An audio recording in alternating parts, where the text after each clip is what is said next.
Morning mga sangkay. Dito tayo ngayon sa dagat. So nakalabas po tayo. Dito tayo sa malayo ngayon. Ayan o. Kita nyo guys. So malayo ngayon ang ating kinaroroonan. Ako po ay mamimingwit mga kaibigan. Ayan po yung Manikani, Victory Island. Ayan guys. Ayan po yung minimina ng mga gahama ng mga may kapangyarihan na kahit labag sa batas, nakadistroso sa kalikasan, pinapayagan ng gobyerno dahil lang sa salapi. Although nagrereklamo yung mga taga Manikani dyan, sa pangungunan ni Marshal Sumuok, pero hindi pa rin sila pinapansin mga guys, dahil ganoon talaga, pag pera usapan, wala na. Nabibili ang dangal ng tao kapag salapi pag-uusapan. So ito tayo ngayon, mamimingwit po ako dito to sa Tibalabag.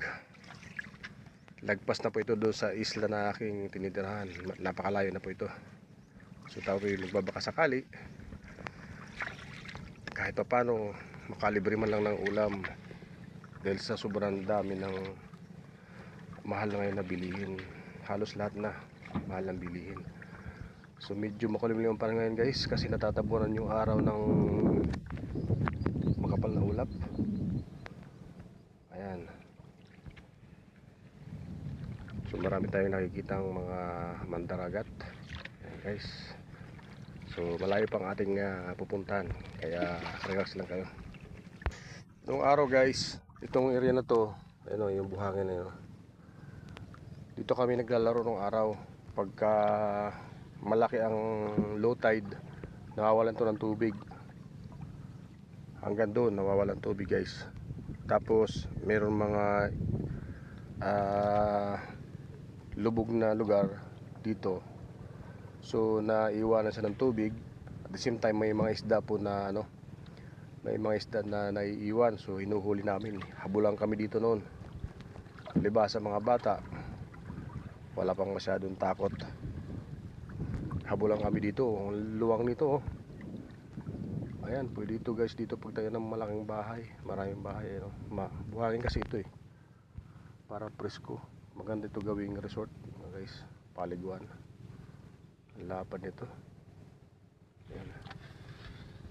So ayan, may mga bangka na tumatakbo.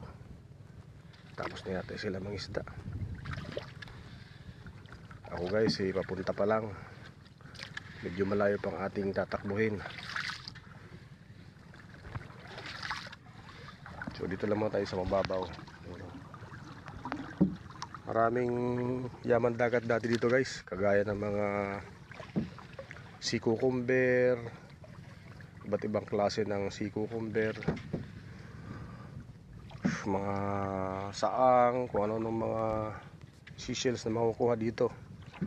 Pero sa ngayon talaga naman halos wala na guys, dahil sa dami ng kumuha na tao araw-araw para sa ikabubuhay po nila.